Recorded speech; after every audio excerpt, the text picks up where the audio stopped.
What is going on, all of you Mushroom Kingdom residents out there in the world? I am Mega Amster. Thank you for checking out this quick little video. Whether you are a new or returning viewer, thanks for being here. Appreciate you spending the time. Now, recently I wrapped up playing the DS remake of Super Mario 64, which came out, I believe it was I don't know if it was a launch title for the DS, but it was around like the launch window, I believe. It came out in 2005 or 4, somewhere around there.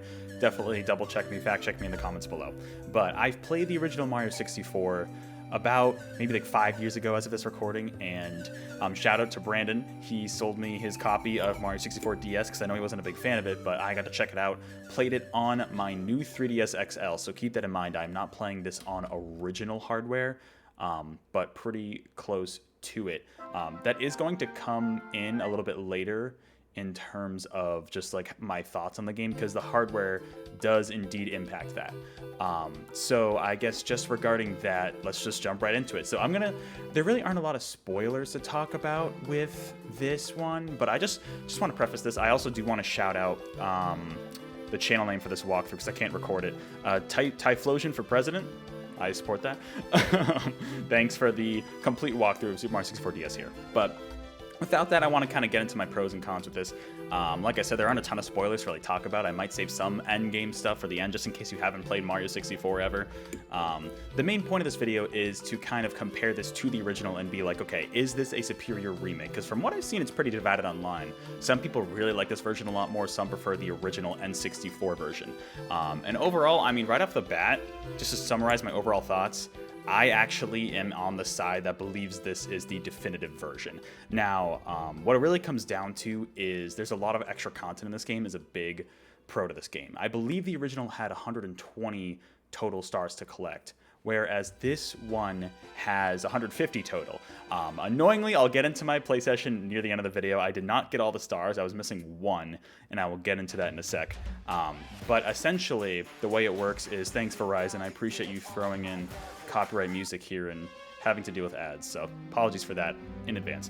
But yeah, essentially there's 30 extra stars to get in the DS version, a lot of which are just they add an additional star to every level. In the original N64 version, they had 6 stars total, and then the bonus 100 coin star, whereas now there's 7 total with the 100, so there's 8 total in each level, 15 levels plus 30 extra secret stars throughout the castle and just the overworld, which are really fun to get. But I will have another point on that in a second here. Really, I mean, just adding the extra content is great. This is the weird thing about this game, and I don't know. It's an interesting way. So essentially, in the original Mario 64, a lot of the power-ups were based around caps you could collect. So there were different caps. There's the wing cap, which is still in this game, which allows you to essentially fly. It's almost an in-between of like the cape from Mario World and the Tanuki suit from Mario 3. I'd say it's probably a little closer to the cape, but they're both, it's kind of that interesting flying, like balancing game, which is kind of tough for me sometimes to control. I'm not the biggest fan of it, but it is very exhilarating when you get it to work right. In the original N64 version, you also had the metal cap, which let Mario like pretty much grow heavy. He could withstand wind gusts and sink down to the bottom of the water, as well as the invisible cap, which, as makes sense, turns Mario invisible. He can pass through certain objects and be unseen by certain enemies. In this version, they actually don't have caps. They have, well, so they still do. It's a weird mix. They introduce characters. You can probably tell from this footage if you've never seen Mario 64 DS, you're like, why are you playing as Yoshi? The thing is you start the game as Yoshi, which is kind of a weird starting point. He was in the original Mario 64. I believe when you collected all the stars waiting at the top of the castle for you, but you can never like unlock him as a playable character in that game. You start off this game as Yoshi, and the premise is that a bunch of the characters, including Mario, have been kidnapped by Bowser, and you have to essentially get keys in these different levels to unlock those characters. So you start off as Yoshi, who has the flutter jump, has the tongue move. I kind of consider him like the easy mode of the game. So he's a good way to kind of introduce players. He has a lot of cool abilities. He can even like put enemies in eggs and throw them, which is actually kind of cool. How they implement those character dynamics we've gotten used to up to this point from previous games into Mario 64. It kind of adds a new, fresh flavor to it. So you start off as Yoshi. However, you can unlock more caps as you go along. And characters as well. Now, what's weird is that, okay, so the flying cap is still here. For Mario only, he can get the flying cap. However, Luigi pretty much replaces the invisible cap every character has their own special move. I think, oh no, including Yoshi. But you can see here, for example, we'll get into the caps in a second, but there are different playable characters. So you can play as Yoshi. You start off as Yoshi. You can unlock Mario, Luigi, and Wario. So there are 4 playable characters total. Now, each one has their own special ability that you get from these different item boxes that give you flowers. They're like these, I don't know what the official term is. It's kind of weird how they structure it out, but Yoshi's special move, he can pretty much breathe fire for several seconds, which is kind of cool. Like if you were to swallow a red Koopa in Mario World, for example, think of something like that. Although I think it lasts longer in this version. Mario, he grows big and just floats around, which is kind of weird. Like for a limited time, he kind of floats like a balloon. Kind of hard to control. I'm not the biggest fan of it, but it's good for like traversing. It kind of breaks some of the stars that normally you'd have to use platforming to get to. Luigi's special move is he turns invisible, so he replaces the invisible cap from Mario 64. And Wario's special move is he turns metal, so he replaces the metal cap from Mario 64, which honestly, I prefer having multiple characters because then there are more abilities and more ways to traverse, and it adds some replay value to selecting specific characters and using them. What's interesting to me is that the flying cap is the only cap from Mario 64 that returns here, the original version. What I don't understand is why they didn't give that to Yoshi. Or first of all, they could have given it to Mario, like as a special move, but also they could have given it to Yoshi as his special move, considering like winged Yoshi in Mario World, and you know, would be his final smash in like Smash Brawl, for example, which I know came out after this game, but you get my point. So it is weird they still have the flying cap, but not the other special caps from Mario 64, which is interesting. I don't know. It's interesting how they chose those caps, and it's a little disorganized, and that there's part of me that is a little like, what? Like, it's kind of weird, but it's not bad at all.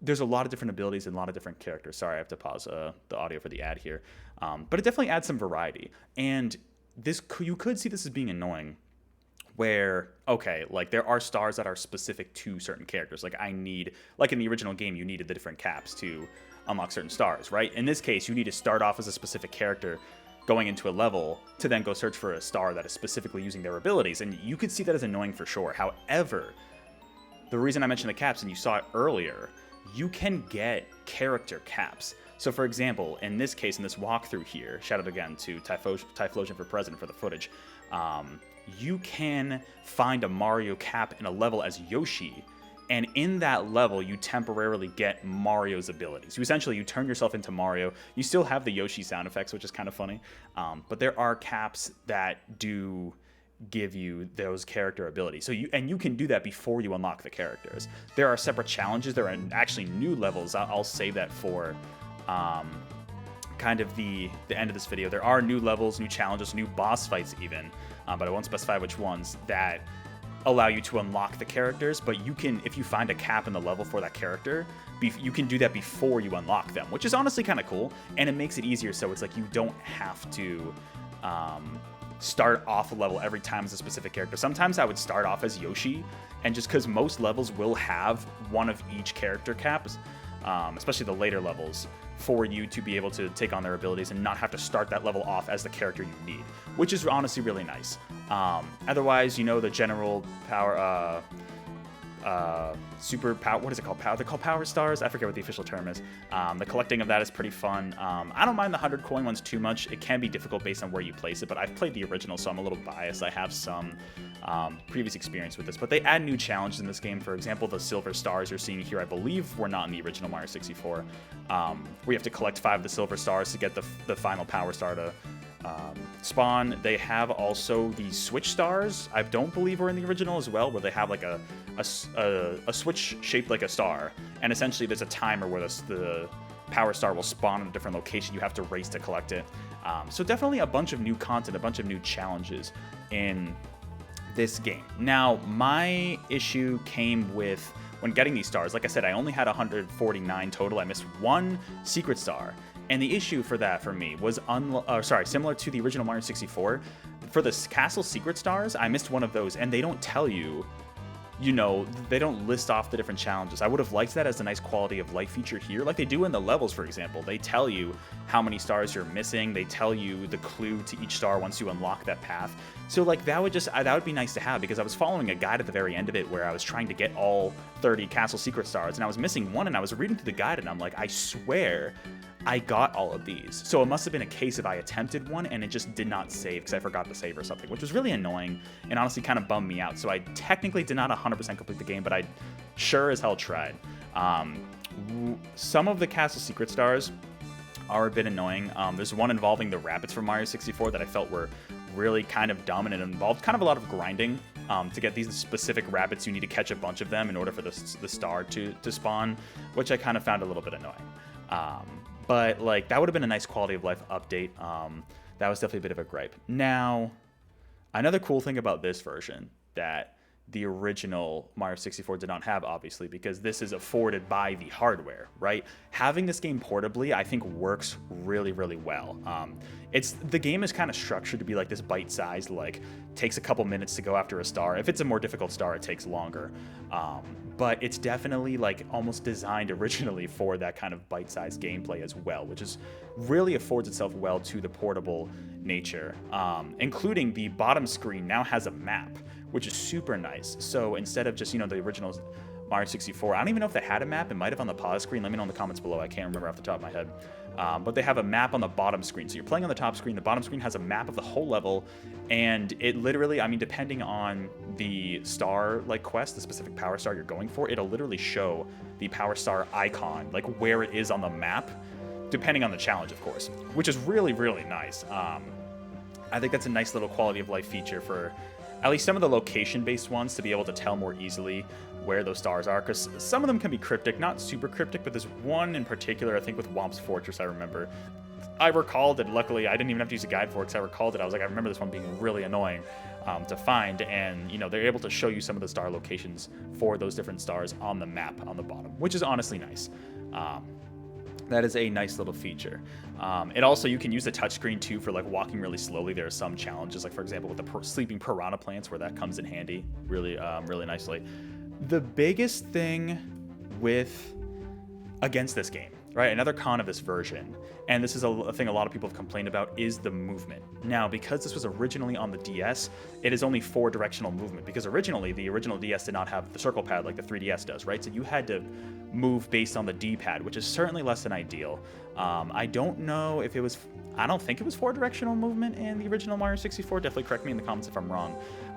However, I will say, this is why I'm a little biased towards this version, because I've been playing on the 3DS, which has the circle pad, and it's still technically mapped to analog movement, just the 4 directions. They have mods, I know. It's pretty easy to hack your 3DS from what I hear. There are ways to mod your 3DS to allow for full analog movement, but even just using the circle pad with the 4-directional movement, it's so much easier than the D-pad. I definitely would have enjoyed this game a lot less if I was playing this on original DS hardware. So I'm glad I had the 3DS. I know that's a little bit of a biased opinion, so I just wanted to shout that out here. But honestly, like, I'm trying to think of other pros and cons. I think I've covered most of it. There are some other nice quality of life features. For example, I don't know if the original did this, but like in the Bowser levels, when you lose on the Bowser fight, you don't get kicked out to the castle lobby again.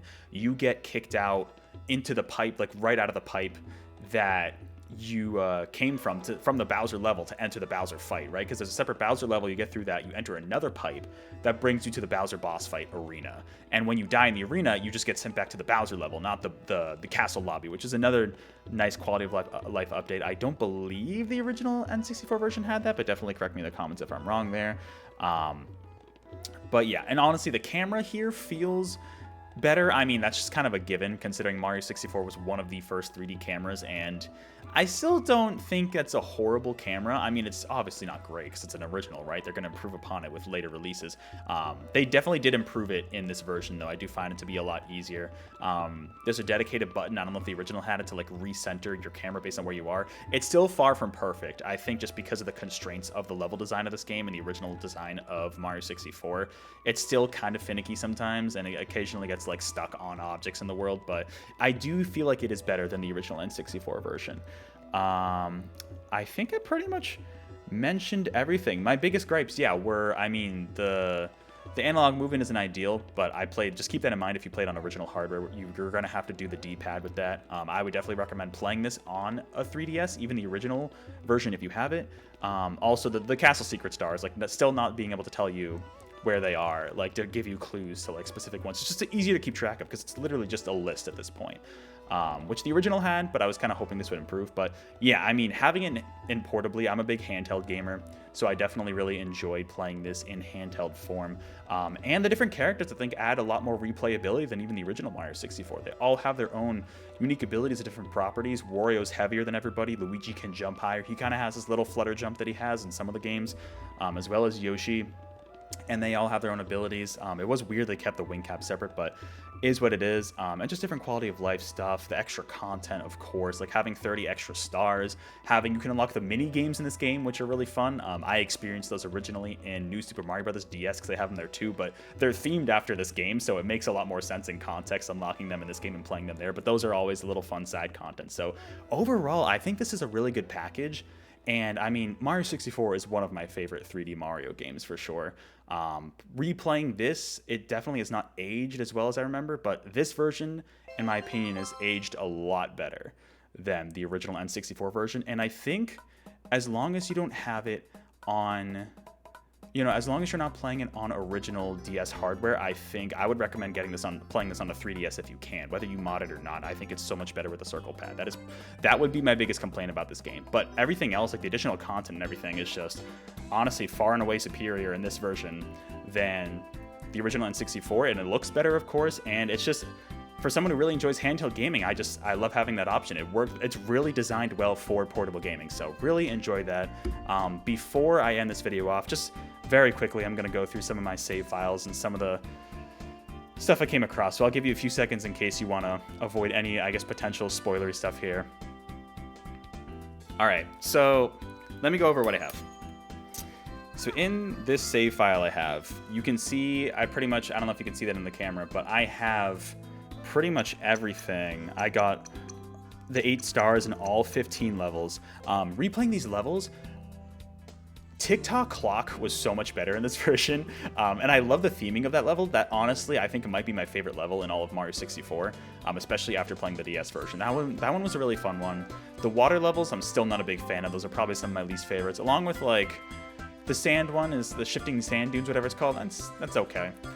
Rainbow Ride can be tough, but I did find it a lot easier in this version. Overall, this version is more approachable and easier because I do feel like they refine the controls a little bit. But look at this. 29 secret stars. And I went through I was looking through IGN's guide, and I swear I went through every single entry, and I'm like, I swear I've gotten every single one of these power stars. Now, I might have been getting my memories confused with the original version. It's possible. I don't know, but I swear I got them all, and I did not want to sit through because they only have this list. There's no way to be like, oh, you did this challenge. You did catching the glowing rabbits. You did talking to all the toads. You did Princess Peach's secret castle slide. Like, there's no list in game, which is kind of annoying. I mean, there's really nothing else much for me to talk about. The boss fights were fun. I liked those additional challenges, especially getting to some of them, like the secret with using Luigi through the mirror to get to Wario's level was really cool. Having those separate challenge levels was fun. And the boss fights, I mean, weren't anything super special, but none of the boss fights in this game are honestly great. I actually do kind of hate, I forgot to mention this in the earlier part, but I kind of do hate the Bowser fights in this game. It's so easy to miss the bombs, and it is easier this time because of the map, because you can tell which direction you're pointing. So it is made a lot easier in this version, but it's still, the fights themselves are just very janky, especially the final one where you have to throw Bowser at the bombs 3 different times. But like, the extra content was super nice, and I think the extra content makes this version so much more worth it. And I know this version is polarizing online, but I think personally for me, having it portably, having all that extra content with different characters, with different abilities, different new bosses and levels to challenge. And some of those, I mean, they're not huge levels, but they're fun in their own right, and you can still like collect red coins and stuff in that game, in those levels. But I think it's a pretty good version, you know? Definitely, like I said again, reiterating this, play this on a 3DS if you have access to it, because I've not tried it with the D-pad. I just avoided it because I had the circle pad. I don't imagine it'd be great. Let me know in the comments below if you've played this one with the D-pad on original hardware, because I'd be curious how that controls. And a few minor things here and there that honestly are kind of a fault of the original game. So that is what it is. I really enjoyed revisiting this game in this handheld form factor. I think this is, for me, the definitive version of Mario 64. So with that, I'm going to leave it off with this video here. Thank you again so much for watching. Hope you all have a great day. Let me know in the comments below your thoughts on this game. Otherwise, I will see you all later. Goodbye!